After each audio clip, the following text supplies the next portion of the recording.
Hello, I'm Stephen Monkey Mason and I'm joined with Paul Ray and Carl McSorley for a discussion. We haven't named this yet, but it is about King Kong or Godzilla vs Kong that has just been released today on the UK. This isn't a watch-along commentary track, this is just open discussion. I'm a massive fan of King Kong and Godzilla, and today I was so happy with it. What did you guys think? Go for Polo. I enjoyed it actually. I really did enjoy it. The first two Godzilla films I wasn't too keen on. Kong Skull Island, I really enjoyed it. And yeah, I was really surprised with it. I really enjoyed this film more than I thought it would be. Carl? For me, it was more mixed feeling. Again, I think between the three of us, it's probably going to sound more like I didn't like it, but I don't know. I feel like when I watch films these days, I do kind of somewhat dissect them in a way that it's probably not unfair, but just like a little bit more so than I should. As a review, I did say that this is a great popcorn flick. You know, this is designed to be in the cinema, big screen, just shitloads of stuff to look at, which is exactly what it delivers. Obviously, my only issue with the human elements. I kind of agree with you. There was bits of obviously there's good spoilers on here, isn't there? Oh yeah, I mean, at the end of the day it's a roundabout, isn't it? So just watching them there going, well, there's a monkey and the lizard fighting each other. Then you got some colour hollow earth. I was like, what the hell's going on? If you don't really pay attention to the script or the story, it's enjoyable. But there were certain things I'm like, really? That's just like, what felt like to me, it felt like Spider-Man 3. We had too many bad guys. I mean, there's too many stuff going on at the same time. The only thing I really wasn't too happy with. The funny thing is, though, this is where I've got mixed emotions about it. Because to be honest with you, I always like the human elements in the last couple of films have been a bit poor. Skull Island is decent, but that is to me like a really good movie soundtrack, which has got great visuals. So there's like a little bit of a tempo there. This, I feel like they got a 50-50.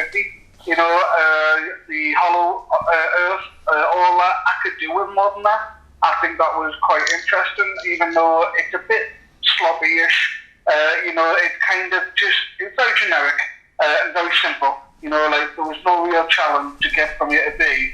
Whereas the thing I really despise, which is the whole Millie Bobby Brown in her clan, because at the end of the day, the podcaster, I mean, and how anyone can do a podcast these days.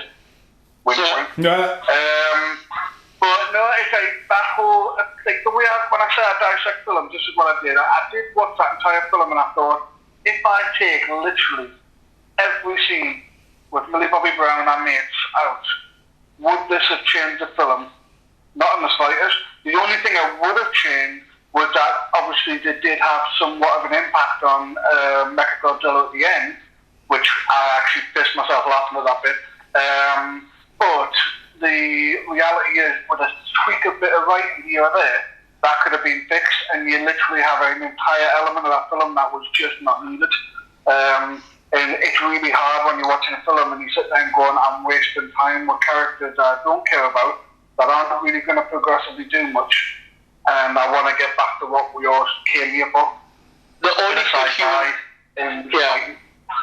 only good human element I found was the deaf girl and Kong's relationship. I found that more believable than anything else.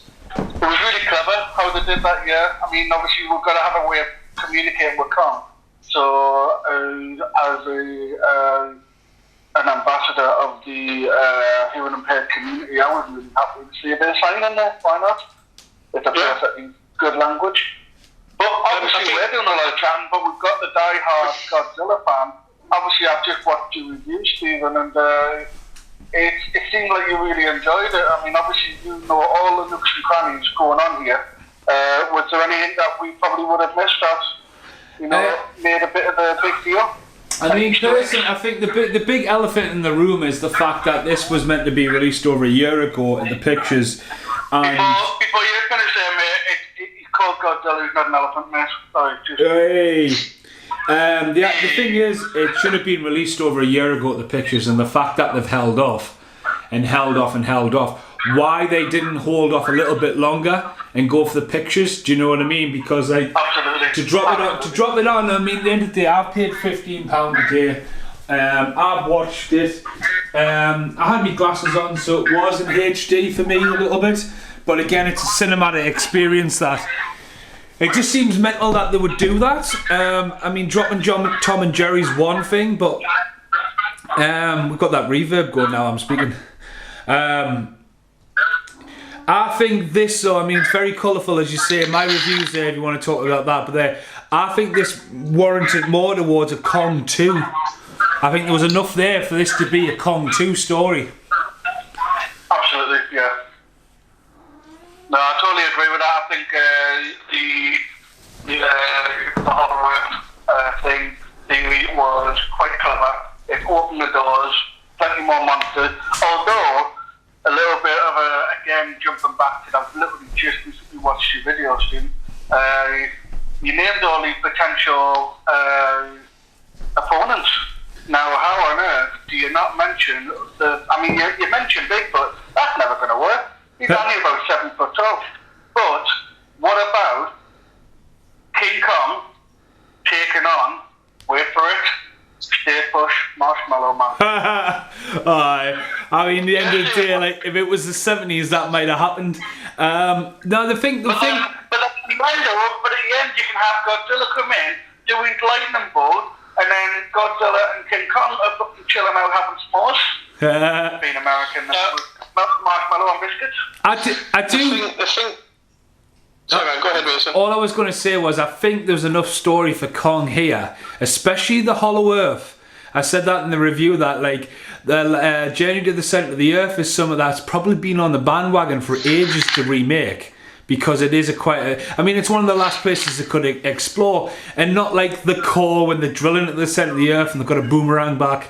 I think there's been enough build-up, especially in the last Godzilla movie, to support Kong going through the earth. And again, for a just under 2 hour movie, that was a lot to power in. Do you know what I mean? And like the whole there's a lot of discovery left in the Hollow Earth going down. So I think like that could have been a Kong 2.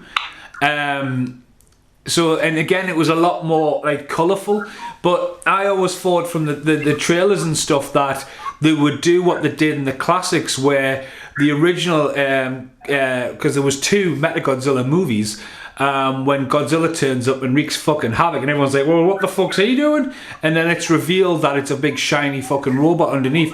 I thought that's where they were going at the start of the movie, because Godzilla was so neon. He did come out kicking ass straight away, like he's supposed to.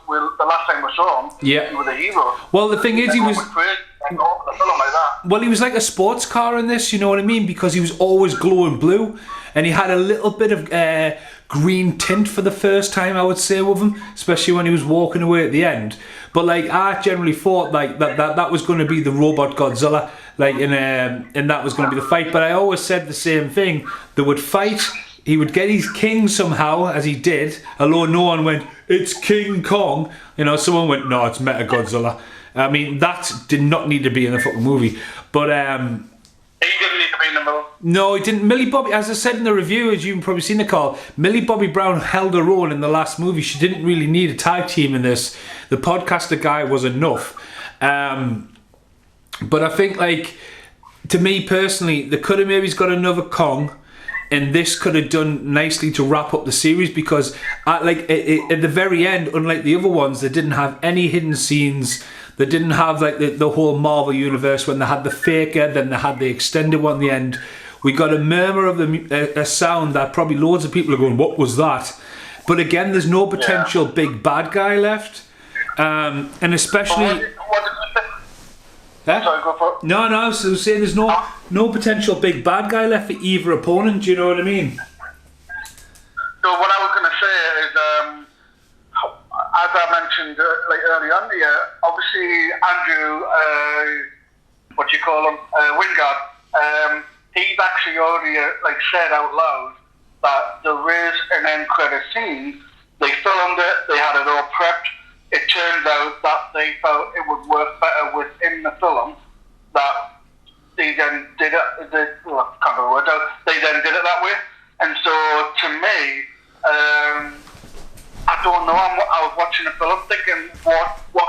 scene. The only thing I was thinking of is the brain, because obviously they used that as a end credit scene originally in the other film, didn't they? Where in the first Godzilla, when they say that he's still there, sort of thing. So I would have thought that might have made sense to sort of like not have to really spell it out and how Mechagodzilla works, just more along the lines that he is actually there. And then at the end, that could have been the end credit scene. There's another head, and like I say, there's 3 heads altogether, isn't there? So another head would have been a great very ending bit, but like I guess again, like to me personally, what the end scene filmed, what they didn't use, is probably Hollow Earth with Kong. They could have done like the fake ending. There's Kong on Hollow Earth, and they've probably chucked that in front of the credits. And then the very, very end, it should have been Charles Dance with the other head. how old would he be now, though? Because he was like what? He wasn't old, but he was old enough in the last film. So what do we know about the timeline here? Because Millie Bobby Brown kind of looks a bit older. Not natural because she it's not much older. I would say it's a good couple of years, isn't it? Well, it's only a couple of years, but again, it's the monarch threat. You know what I mean? It's that agency that was left open in Godzilla vs Kong. I mean, the guy who came back from Godzilla, he was also in Peter Jackson's King Kong. He almost didn't have, like, O'Shea Jackson's missing, Tom Hiddleston's missing, Brie Larson's missing. Tom Hiddleston and Brie Larson are going to be canny 8 now, though, because that's Vietnam. I know, but again, the building a multiverse. The end of the day, this the Monster multiverse is all these actors who come in should be signed on for minimum roles. And you guys have got to remember, this was filmed nearly 3 years ago now. Do you know what I mean? They all should have like got in somewhere. But like, if you look at like the military force that is in Godzilla 2. That's almost not there in this. They've got these little, like that guy, right?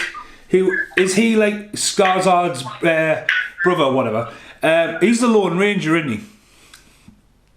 Yeah, aye. So he basically is he not? Yeah, I think so. Well, anyway, basically Lone Ranger's on me. Right, well, again, Skarsgård's been in something recently. I can't remember, but like he basically gets found in the bottom of a university, right? Next thing you know, he's on Skull Island, like that. Next thing you know, he's flying a fucking spaceship, and it's the last resort to use it as a fucking cardiac arrest system at the end. It's like, come on. He was fucking yeah, well, I mean, it was a weird one. I don't know. But I've got to say that the fights were absolutely amazing. Oh, like I said, with the other films, they were like pitch black in the dark, and they were fast like shots and scenes. But with this film, they were like brightly lit, especially the fight in Japan, or I don't know, Tokyo, where it is. China, neon. Hong Kong. China. It's there was all like neon buildings and stuff like that, so actually illuminated them, and I thought that looked amazing. Yeah. But the fights were really good, but like I said, they didn't need another character to come in, so I kind of think it kind of should have kept that for another film, to be honest, like. But 2 hours is too bad. With all the ones that you mentioned, Mason, I would say that what would have probably worked best in terms of like the flow of the film would be maybe that they have all been put on a register or so, and that they, because obviously if you think about the end of Skull Island, aren't they all getting like kind of security cleared? You know, they're all getting told, oh, this never happened. So you know, they could just go along the line of saying they've always been digging. So like, even if you put a picture up on the wall, you know what I mean, a couple of pictures of them saying that they are about and that they were involved or they were massively influenced by where the what's the word I'm looking for, where the intel that we have today based on that timeline. So I would have said that added more characters, not physically, but in a way that mentions them, absolutely. But I do appreciate the fighting, and I know I'm asking for trouble, but in a way that I feel like this looks beautiful, but I don't know, like Kong looks great during the day, and I just want to see someone with enough balls to give us a Godzilla during the day, and I think that's a big big ask, but at the end of the day, I just feel like that's where your next benchmark is in terms of visual. Don't hide behind the darkness. Yeah. Do you guys think this is more of a Kong film than a Godzilla film? I do.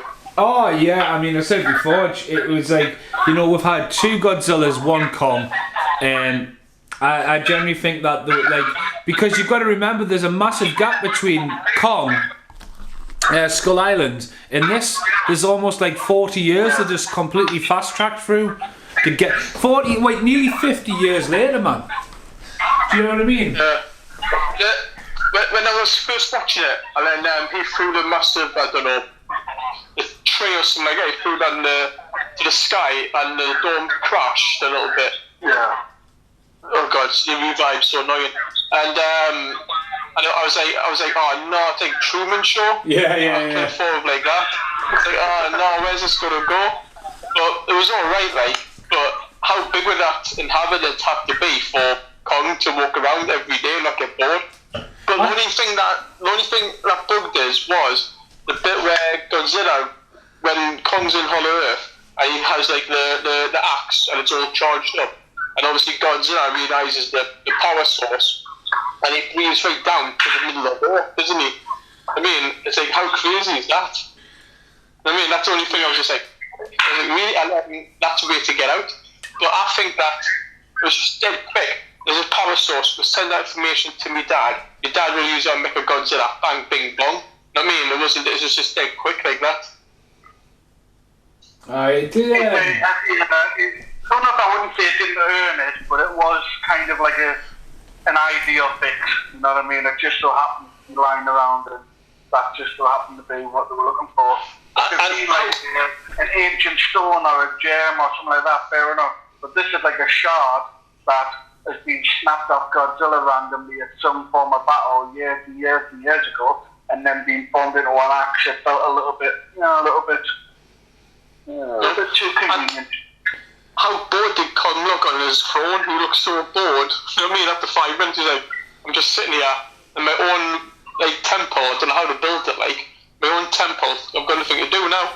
Well, that's it. Although he had nothing to rule, but it was all wasteland. I would imagine at some point that entire sphere was filled with all sorts of creatures. So I'd imagine it's almost like I've got me throne, but I'm the king of pretty much nothing. Well, that's what I'm going back to, like Hollow Earth. Like if they did a second Kong and brought that up and go, right, where Kong's now, because like in the last Godzilla movie, there was elements of the Kong movie hidden in. I mean, although King Kong didn't fully appear on screen, he's on the monitors in the back, he's acknowledged. Do you know what I mean? It's just one of those things where there's so much happens, like, in that for the story of Kong. And Godzilla's just going around like a detective, but again, it's like, oh, he's walking up, and again, like the whole Ghidorah's brain, that's why he's attracted to it and looking for it. Do you know what I mean? But, and like Rodan's completely missing off grid. There's no mention of him. And then, as I say, if they'll probably never use Anguirus in a movie. But I thought like that lizard that bites that other lizard down in Hollow Earth could have been Anguirus, and that would have been a nice little Easter egg cameo. But like Hollow Earth, there was no Matthew Broderick. That's upsetting. I couldn't believe it. I would expect a cameo at least. But as a film, like I said, I really enjoyed it. I did. I liked it. I think. I mean, there's obviously in my opinion, there is a few flaws there. The only thing that I don't know, and you can chime in on this, Nathan, because I know, like, obviously you've seen a lot more than we have. And they might be wanting to do this with this kind of monsterverse at the moment. I'm not entirely sure on the idea that Godzilla, King Kong, that they are all absolutely in love with humans, and that all they are there for is to protect the humans. I would have preferred more of a, we're going to fight, and humans are going to be the casualty. We don't give a shit about them. We're fighting here. If you're in me way, you're in me way. That's what it happened. I feel as well that they are essentially serving humans, and I think that takes away the animalistic side of it. You know, a King Kong film to me, or Godzilla film to me, was always them two fighting, and whatever happened to be getting in the way gets demolished. And it is very much you get too close to Barney and his friends, you know what I mean? It's like, oh, we're here to love each other, unless someone happened to step on my toes, and it's just like, I would have liked a little bit more mean, a little bit more connection, no control. I mean, if you look at the floor at the end there when Millie Bobby Brown, oh, Dad, I'm in Hong Kong, and he gets to Hong Kong. And, like, I've been to Hong Kong, right? And I have never seen so many people cross the road in my life, and I never will again. And they've completely decimated Hong Kong, right? And then he gets off the boat or wherever he fucking comes from, and she's like, hey, Dad, you alright? It's like, do you not think it'd be a bit more, like, it would take fucking days to find somebody in that. And she's like, hiya, I'm here. You know, over here, pick us up, thank you. It was way too convenient. The scene is just like, she's no idea he jumped on a boat, and that's a fucking fast boat, mind, to get from America to Hong Kong and that kind of timeline. So I feel like that was just your cliche Hollywood. You have to have that moment. But then that scene fell apart again because you've got the whole I don't even know what he's called. Terrible for the characters. But you know, her of course your boyfriend, but her male companion. Yeah. He says something fucking stupid, but then it almost worked where like she really gave the podcast to the heroism, and this guy knew it all along. You know, he had all this information, and he this is how we got here. And then like it gets totally destroyed by going, I would really like you to be on my podcast as well. It's like, fuck off. You've just survived like a life, death and free. You're not going to be worried about your bloody podcast. And it cuts off. Unless you're Stephen Monkey Mason anyway. It cuts that conversation off though, doesn't it? It doesn't even... Totally. Like, if anything... It should... Take all them scenes out because you don't get any out of it. There's no give, there's no kind of redemption, there's no like, oh, I really like felt for that. It's just, oh. See, my thing about Charles Dance is completely missing, right? And he sets up the end credit scene and there's a head there. And like, the end of the day, it's kind of like, right, was that the same head? Do you know what I mean? Because like it's a great idea, I mean, of the skull head being able to use it, but then it's kind of like, did they end it there? Is that the trilogy end? Because they all go off happy ending. I still think that, you know, like, if when in early drafts of it, when they didn't have Mechagodzilla and it wasn't franchise bound, the maybe were looking to like, right, Godzilla gets killed at the end, rips him up. Do you know what I mean? That like Mechagodzilla's death could be like someone's original idea, because at the end of the day, it all comes down to like, and originally the Toho one, Godzilla goes backwards off a cliff and it's left like ambience of what happens to him. So like this one, that same one will fall, and like whoever wrote it, I think is obviously a massive fan of wrestling, because I think it was well balanced. And I love the throwback of like when he stuck his axe down his fucking throat, which is a great throwback to that meme that goes around of eat your vegetables, and he's shoving the tree down the throat. You know how stupid it was back in the day. But I think trying to justify two giants like that fighting, and I love a couple of imageries of King Kong holding on to buildings, which obviously we didn't get in the original because he was on the island, but that's what made Skull Island great, because it was a different story. And I think they've built a good universe. Again, going back to, should this have just been Kong 2, I think they've done a lot with the character, do you know what I mean? And for them to skip forward so fast as well, we've lost a couple of good stories we could have had. Like, the destruction of Skull Island could have been a story to be told, but we're not going to get that because they've pushed quickly to get Godzilla and Kong done. Do you know what I mean? Yeah, that's what one of them is doing, isn't it? They just love just jumping the gun instead of making like separate films. They just jump the gun really and just make one big like Justice League kind of thing, don't they? Well, they obviously copy off Marvel as well, because that's, if you look at that and you go, right, that's what it's very similar. I mean, they've got a bit more. They did a bit more right with Justice League. With the Monsterverse than Justice League. But if you always look at them, looking at what Marvel's doing, look at the cast they've had in the last earlier films. Like, at the end of the day, you had Tom Hiddleston, Samuel L. Jackson, and Brie Larson in Skull Island. Do you know what I mean? It's kind of like they're definitely looking at the superhero universe and going, right, he'll do it. Like Aaron Taylor Johnson, he's been missing. he could have turned back up in this. Do you know what I mean?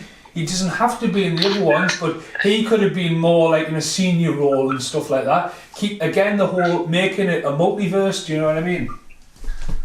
Did you guys think that Godzilla would actually, one scene was actually going to kill Godzilla? That one scene was, but he's going to open his mouth and just break his jaw, wasn't he? Well, that was good. It was a throwback to the first, wasn't it? It was a throwback to the first when Godzilla uses his atomic breath. But again, you've got like at the end of the day, the way that really should have went down is Kong's down, Godzilla's having a fight, and then you think Godzilla's going to get his head ripped off, and then Kong interferes, but the guy has to go in, use the ship as a fucking a reverberator. The kid has to go, yeah, he's your friend, and like there's 5-10 minutes. Do you know what I mean? Of pondering around.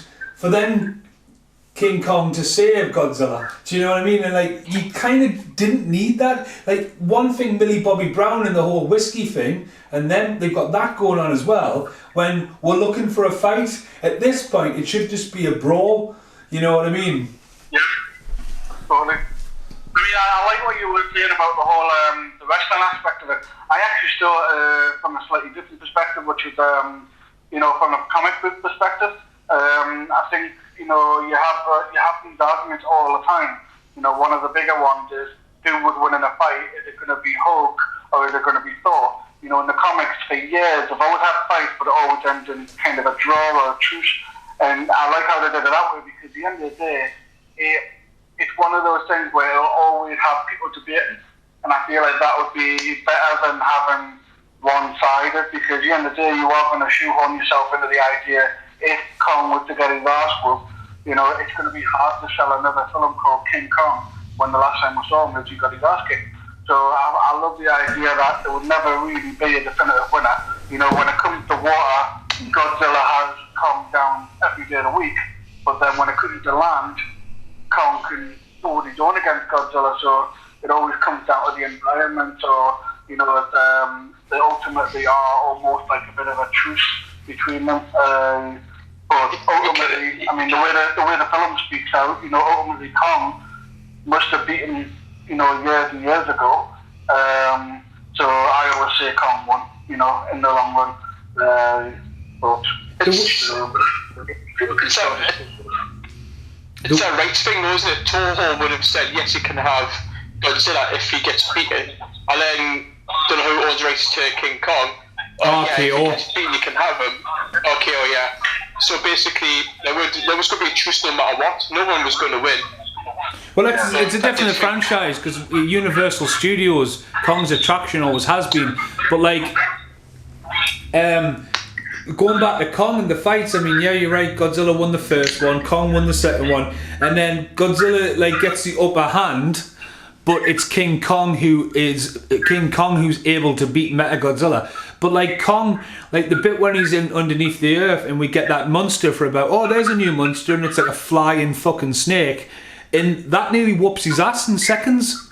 It's the humans that save him, and you think, nah, the humans didn't need to interfere there. Like Kong should have just completely ripped through him. You know what I mean? Should have been a facehugger. Oh, that's it, huh? So I mean, the only thing I didn't like, the bit where he's like, the floating rocks in Hollow Earth, where he touches one and he starts like jumping in the air, like he's free. I was like, oh god, this reminds me of King Kong 2005 where he goes ice skating. That's what it can remind me of a little bit. I was like, again, so cheesy. It just seemed to borrow from Avengers. That it looked like something that would appear in Avengers. The whole. Like another realm, or where Hawkeye goes to sacrifice Black Widow and all that. It kind of felt like, that's just happening over the hill there. You know what I mean?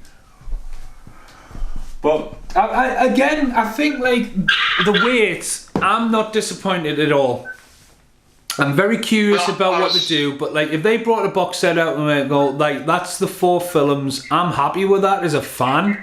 I mean, again, if you look back at the original. What was it, the 60s or the early 70s, and it was always a rights thing, and like for years, I mean, when I first went to see Godzilla and it got rebooted and everyone was like, fucking hell, you never see it, and it was more about building that. And then Kong comes along, and like we finally get a story that's not King Kong climbing up the building to his death. You know what I mean? We get a brand new character, we get a brand new look, we get the Batum kind of era to it. And then Godzilla 2 comes along and throws all its eggs in a basket with Rodan, King Ghidorah, Mothra, who are all all had their individual films with Godzilla. Even Rodan and Mothra had their own separate movies. Do you know what I mean? So they were like, back in the day of like the Japan stuff, like Rodan had his own movie before he appeared in Godzilla. Do you know what I mean? Japan's been doing that for years. And then to like, King Ghidorah come in, and I thought, well, maybe that was too much, but that film is visually fucking stunning. And then to bring Kong, I still say there should have been a second Kong before we got this. But where do you go? See, I'll be the one to say I was that guy when I watched the first Godzilla. It was borderline boring. But I feel like, to be honest with you, it's probably matured better now, but it wasn't marketed right. You market a film called Godzilla, you want Godzilla, but I appreciate you've got to earn it. The issue is, I never really grasped that they wanted a monsterverse. I feel like it's built up over time. I almost feel like they are going down that 80s horror slasher route, which is, we're just going to do another one, see how much it makes, and then if it makes enough money, we'll do another one. And it kind of built up, because you can watch it now. I feel like the first Godzilla is just disappeared. When you think about it, to me, this is a trilogy. This is Kong Skull Island, Godzilla 2, then this one. Or, put it in different order if you want. But at the end of the day, the first Godzilla film is not holding its own against the rest of these films. So as a series, I do feel like it might earn a little bit more because you know what it's building up to. But the bottom line is, obviously you being a bigger fan, you know where it could go. I wasn't that big of a fan. So to me, my limited knowledge was that this was the Godzilla film, but was going to be way better than the 95 film. And obviously wasn't much of a benchmark. But at the same time, I feel like they didn't give me the money shot that I wanted to kind of really justify it. But that being said, like I say, I think it's matured better now that we know where it's going. So if they brought a box out with all of them out, I'd buy it. Well, the director as well, the first Godzilla, went on to direct one of the Star Wars, didn't he? Rogue One.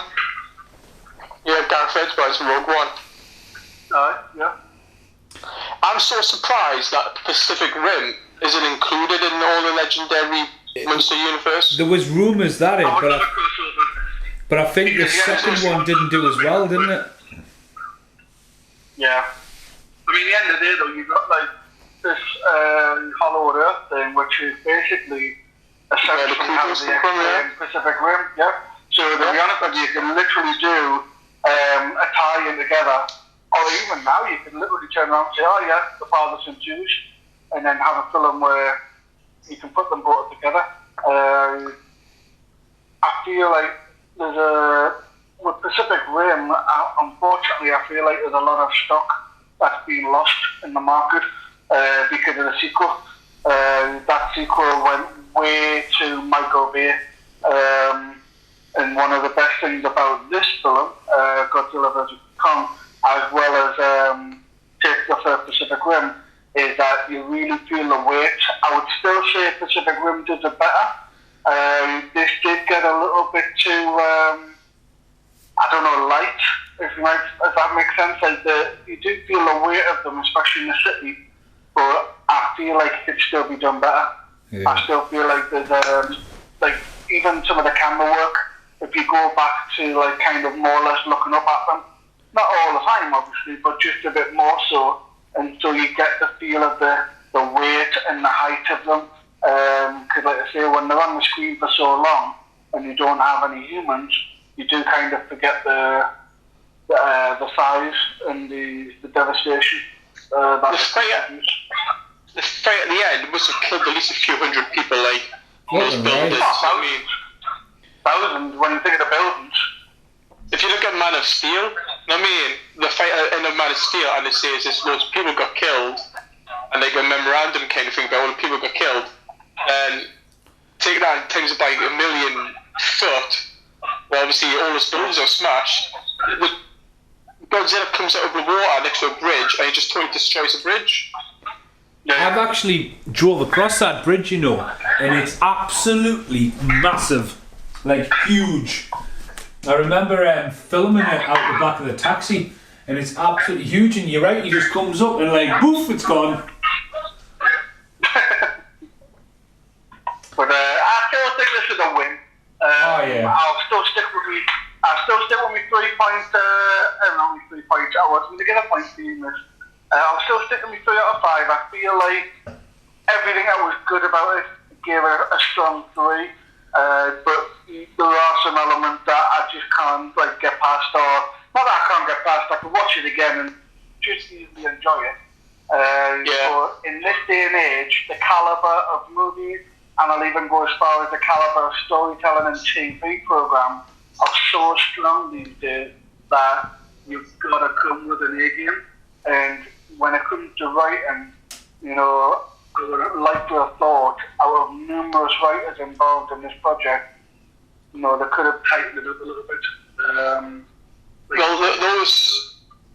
Those say TV is easier to write for because you have 1 hour over like 10 episodes. That's like 6 hours, really. You know what I mean? And you had like three big massive monsters to fight in 2 hours. So I think that 2 hours was pretty alright. Any longer, then you would think you're watching another Godzilla from a few years ago. So it was just really nice and quick. I'm waiting for the Snyder Cut. You know, I want a 4-hour version of it, otherwise it's not going to be worth it. There is something I had an issue with as well, because I thought generally there would be a hidden ending. And like, by the time I heard whatever that roar was, it wasn't Godzilla or a Kong roar. It was my stomach.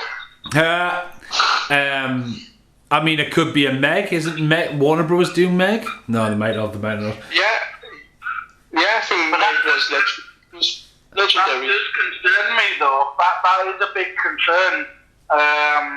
Because given the article I read with Andrew Wingard, is that when he was talking about how he took the end credit scene out to put it into the film, a lot of the language and a lot of the explanations he was using was basically saying we have no plans for anything else. Well, that's, now, I mean... Of course there will be more, but when you come to this stage in the franchise and you haven't already got what would we do after this, or at least not some sort of idea, his body language, it was entirely, at this point, that's it, you know. They will come up with something later on down the line, but right now, and that is concerning. I think they haven't thought ahead.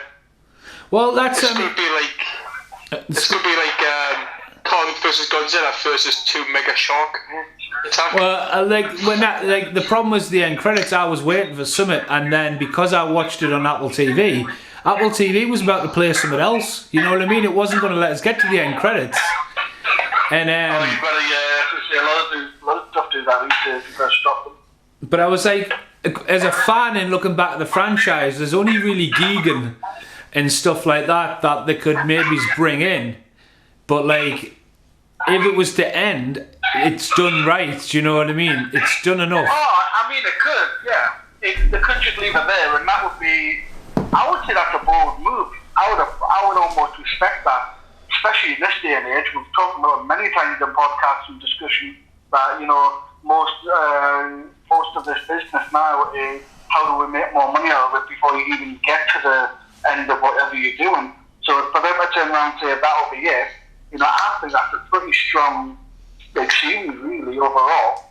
But I don't trust that because it's 2021 and they want to try and pick every bit of flesh off that bone. So, well, if you think about it, there hasn't been much, publicity for the film apart from it's out in digital. That's it.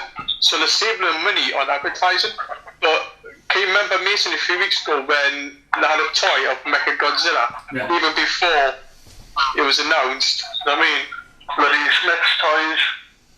Yeah, that's right. I mean, a lot of people picked the trailer to bits, and like the scene of Mechagodzilla was Mechagodzilla, and then but was heading obviously away, wasn't he? just before this came out, they dropped the China trailer, which has Godzilla's reveal in it. But like, Yeah. I think like going back to like if it ended here for now, that's fine. Give it time to settle, then come up with a better idea. But like, unlike what they did with Zilla in '95ish, when they left it open and going right, here comes a sequel, and then they were like, nah, The best one. fuck off. Yeah. Now that's an episode of Is It Really That Bad? And again, I'm glad, as a fan, I am glad to live. As I say, Carl, you see in my review, and like, there was a point where I thought I wouldn't actually even see this, and that's you know, like, I'm glad I've lived through this Godzilla, because like as a kid, when you see them on Channel 4 after Vic and Bob, you never seen them in order. I mean, not saying that there was any continuity anyway, but like, they're always dubbed, they're always fucking wacky. You just need to look at some of the 70s ones where they're wearing fish on the fucking heads, and like all the King Kongs are always sad. And I'm glad, like, I mean, Peter Jackson did a great job for Kong, and he retold his love for the film, but like, I'm glad to live in a generation now where we've got a complete set. I look at this now as a complete set. There is possibilities, but like, they're generally going to have to create new alternative. Like the Skull Crushers were new, so again, I have faith in them creating something new. But I'm happy enough it being left there as it is. You know what I mean? I remember watching them on Channel 4 on a Friday night, like I said, after Vic and Bob, after Adam and Joe show. Used to show them like 12 at night to like 2 in the morning, didn't it? Yeah. Well, it was Aliens, you know, it was Aliens, there was Monster Rex. Again, one of the biggest ones they've ever did was Destroy All Monsters, where they had all these monsters come in. And even when you watch Destroy All Monsters, like, it's one of the best of them, but it's absolutely batshit fucking crazy, do you know what I mean? It's like, it's craziness. I mean, there is possible... I still think it's weird that a film full of cinema, obviously in America it's out in the cinema there, but over here it's still closed, that it's the same day to stream and watch at the cinema. Who would ever think we would actually live in a generation like that? It's all part of the plan though, like now, because like Mason, you mentioned earlier on about you were surprised it didn't hold up. There's obviously going to be that step towards the future where it's going to be that way. I mean, if you look at the fact that a decent number of cinemas, well, that's what I'm going to make a point of, there's a decent enough cinemas open now, and we're only going to hopefully get better at this stage. Black Widow has been rescheduled for like June or July or whatever it is. Bond? Look at Bond. That's a good couple of months away, and yet they're still stuck to the idea that it will get a cinema release, but it will also be on Disney Plus as well. So, I mean, Bond is just mental. That's going to be retro before it's out. But the idea is that they are not shying away from the fact that streaming has saved their asses in a lot of ways during a pandemic. It's going to be a case where those are always going to be options. A lot of people complain about streaming, especially when Disney Plus are charging 20 quid to say watch Black Widow. But without getting too much into that, it's a good deal, you know. When you look at families of a family of 3 or 4, you know, cinemas can be expensive. So when people start to think, well, hold on, I can watch this in my living room without going out, most families are going to go that way. I mean, we would all go and watch this film in the cinema without a shadow of a doubt. I mean, we would have been there today if we could go and like you can gather and you can go. I mean, looking back when we all went to see Rambo, Carl, and it was me, you, and Casper, and that was fucking it. Do you know what I mean? Cinema. I think the prices of cinema, like, I mean, home cinemas are getting better and better and better. But like when you like the availability, like you can't just go to a cinema and go right. Oh shit, it's not on till day. You know what I mean? It's like the cinemas are really lacking. I mean, I've had plenty of rants about the Odeon and how bad the service is. But you're right, you go to the pictures, it's going to cost you nearly 50 quid for your tickets, then your popcorn, but then you've got to be on your time, then you can't have the comfort of being on your own phone. You know what I mean? And stuff like that. And like, you know, and like I've sat there. You can go and watch it again tonight. Yeah, I mean, you're not paying anymore. Well, that's it. Cinema is a one-time deal. Well, that's it. How did you think, Mason? Did it affect your watching the film at all? Watching it on digital, was it a big difference, or do you think you still enjoyed it? Well, I was willing to wait tonight to watch it for Brit to come in. Let's watch it, but she was like, "No, this is your thing." And I woke up this morning at 6 o'clock. She had it ready on the telly for us. She said, "Go sit down, and watch that." I had 2 cups of coffee. And I sat there with the big. I mean, I didn't realise how big my single couch seat is. I sat there with my glasses on, and it was everything I wanted. And you know what I mean? And it was before the day broke, to be honest with you, so I had no distractions. I mean, I've had a disastrous day, as you guys know, away from the podcast after that. But like, I've enjoyed it. That's not how I envisioned it. I envisioned you on the floor with your legs crossed, with a bowl of cereal. And you just sit there, you know, inches away from the screen, just being in awe. No, I mean, I sat there, I absolutely enjoyed it. I mean, don't get us wrong, I don't have the sound quality, do you know what I mean? Because I remember, I've seen the other 3 at the pictures, and like, the sound is something like, you know, like, and again, I didn't feel the score on this. Skull Island and King of Monsters have both like got very extended scores, and I recommend anyone to check out Skull Island's score. It has some brilliant Martian themes, but then King of Monsters also brought in a lot of the old Toho stuff as well. Like and like, you know, the Godzilla March came back, what they had in the originals, and I didn't really feel that on this. But again, I didn't really get the sound I would have got in the pictures. Yeah, I think if you had the sound system, it's probably in Dolby Atmos. It's probably in 4K HDR if it's on Apple TV, and then obviously would have been in 4K HDR on Amazon. But then you still would have had that Dolby digital sound if you had like an external. Yeah. That's where I think picture is amazing no matter what. Yeah. I mean, 1080p, 4K, amazing picture. And sound is where you let down. So obviously, an external source does help a lot. And sound bars, I mean, me and Colin talked about this a few months ago. Sound bars are so cheap now to recreate on cinema. Well, another thing about cinema as well is like, I talked about this recently in the upcoming Cheap Plugged Alternative 4. I've had a few incidents at the pictures where, like, today I sat there and I had, like, it's one thing me sitting there and you go with your partner or your friends and right. It's another thing when you sit next to somebody you don't know and they're on the phone or they're chewing nachos or they have no respect for the film and you get stuck next to somebody who has little care. That's another thing. I mean, there's one thing to witness it with a big audience, like there's a comedy, you're laughing, do you know, like comedies and horrors are good at the pictures because everyone seems to get interacted.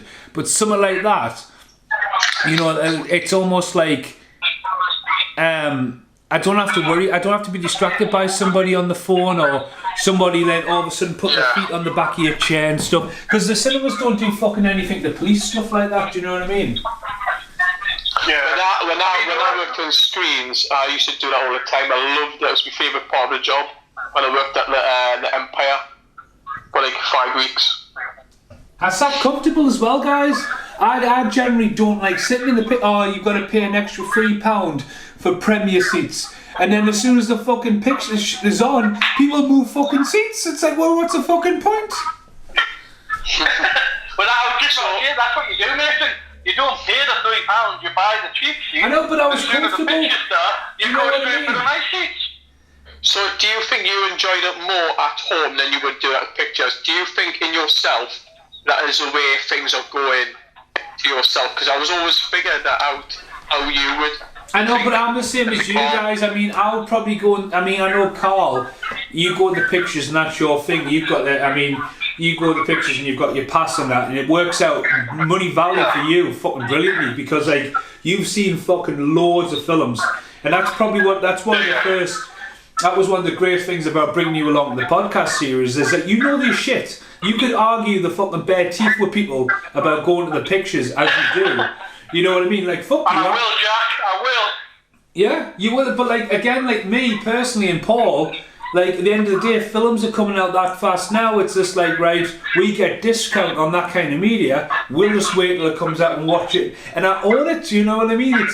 It's one of those things. I'll not. I feel like. No, I was just going to say, just in coherence to your question, Paul, is that I feel that there is a different element. To me, I feel like going a bit like nostalgic with it, because to me, like going to the cinema was such a big deal for me going as a kid, because we didn't always go to the cinema. I think I mentioned one of the podcasts, like even like the Stanley Theatre that had a projector screen. That was sometimes my cinema, because we couldn't afford just to go to Newcastle. Yeah. I mean, to us it was like going all the way to Newcastle when you live in Stanley just to go and watch a film. So, like, to me, I still feel like that it feels a little bit more special if I go and watch it at the cinema. That being said, like, the interaction side of it, I think we're really lucky. And I say that, well, I think I'm really lucky, because I'm not much of an interactive person when I watch things. So, like, when I hear, like, I watch these things on YouTube or these podcasts and they talk about, like, a scene in a film where they go, oh, yeah, when I was in the cinema, the whole place erupted and started cheering. I'm not being funny, like, that's a fucking nightmare for me. I'm like, I can enjoy a moment, but I'm then, like, now having to listen to 50, 60 people all, like, cheer and laugh and carry on. It's just like, oh, like, get over it, we're still watching a film here. And so, when I go to the audience, I do feel like the interaction is a perfect level. I've had 2 or 3. I mean, don't get me wrong, you said it, I go to the cinema a lot, so it's bound to happen. I've had 2 or 3 like experiences where it has been a bit of a letdown because of other people's presence.